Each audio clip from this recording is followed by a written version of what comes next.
Love building things. It's just kind of a passion. So while I was there at business school, there was a guy named David Hartzell who was on Wall Street with my brother-in-law, and he headed the real estate department. And so I took his class. He had a real estate finance class. And I was like, oh, this is kind of cool. It's pretty interesting. It was actually, at that time, there was a lot of discussion about mortgage-backed securities. Anybody know anything about that?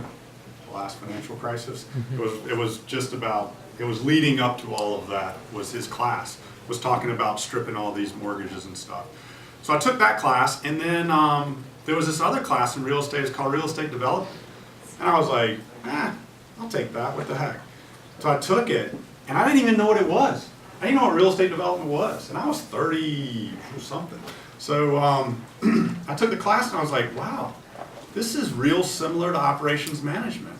There's a real flow to this.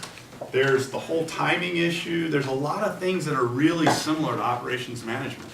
And so when I came back to Hawaii, it was kind of a natural. I started at the bank, like I said, but it was a natural to go over and work for Pacific Rim Land and start in real estate. And it was that process flow, that start to finish. How do you get from here to there? Minimize risks.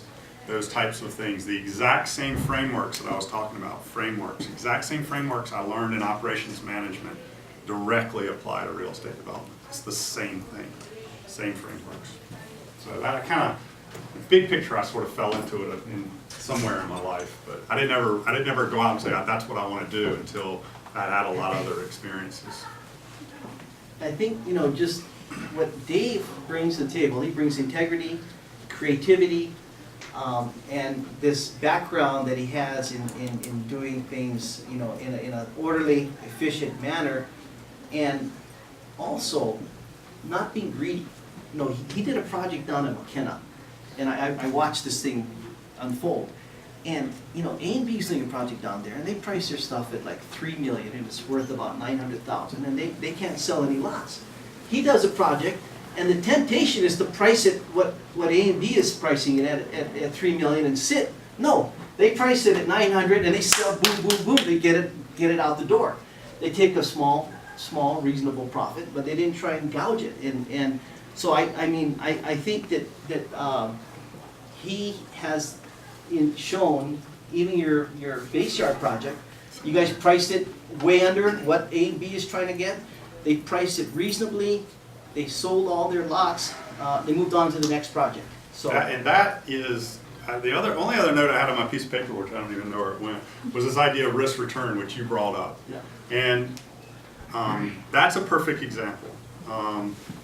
When you have something that like a development, and you're looking at it, you're shortening the amount of time that you hold on to something. That window is something that you really have to watch in finance. The longer period of time it takes from when you start and put money in to when money comes out, that's when things can go wrong, like in the stock market or something else. So shortening that time, making calculated risks. It's okay to take risks, but really take calculated risks. Don't just take risks that aren't. And I want to say that about not only money, but about time.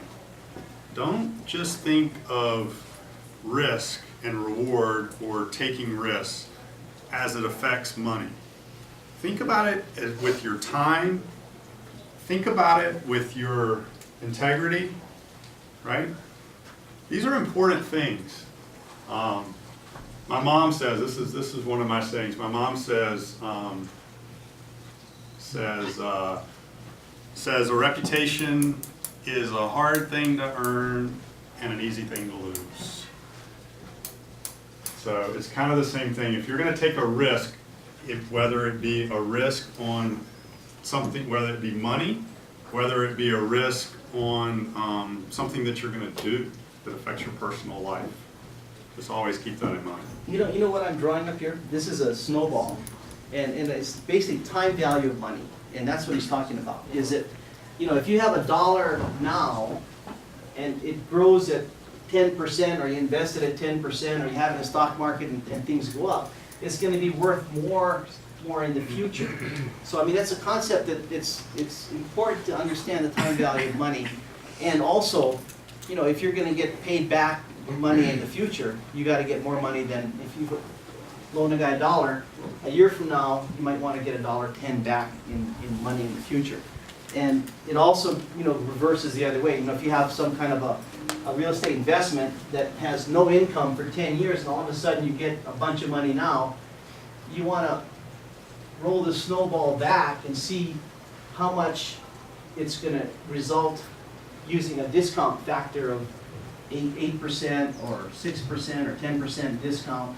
And that would be how much snow you take off this ball as you bring it back to here. So we, in the real estate game, we're constantly looking at time value of money when we're evaluating investments, we're evaluating leases or opportunities. We're looking at, you know, how fast does our money grow? And it seems like right now, the market for real estate investing is, you're lucky to get about a 7 or 7.5% return. If you buy a property, it'll produce a 7 to 7.5% return. And you hope that'll go up as the economy gets better and you can get higher rents, but that's what the game I'm in is, that I'm looking for opportunities that'll pay 7 or 8% return on investment when you buy an income property. And that's kind of the game I'm involved in. Generate any more questions? Now, you know, he's talking about being innovative. I got Goodfellow is a really good example of a very innovative company that has a very diverse strategy on how they do their business. I mean, they do development, they do consulting, they do their own projects, they do other projects for other people, and they do it really well. They have a fantastic reputation. They get stuff done quick. Like, for example, you know, if they have a loader on a job site doing a job and they calculate so many days they're gonna have that loader there, they'll have a second loader just standing there on idle in case this one breaks down. This one breaks down, poof, the other one comes in. Instead of, they don't have any way, I mean, they're not gonna, you know, stop the job. So, you know what I'm talking about. You guys are really an innovative, top company in the country, and you're lucky to have the opportunity to have had that experience from your dad and the other guys, and I congratulate you on staying in the game with them, because they're going to need some relief, just like I need relief for my daughter. I'm sure your dad wants to play more golf, right, in the future.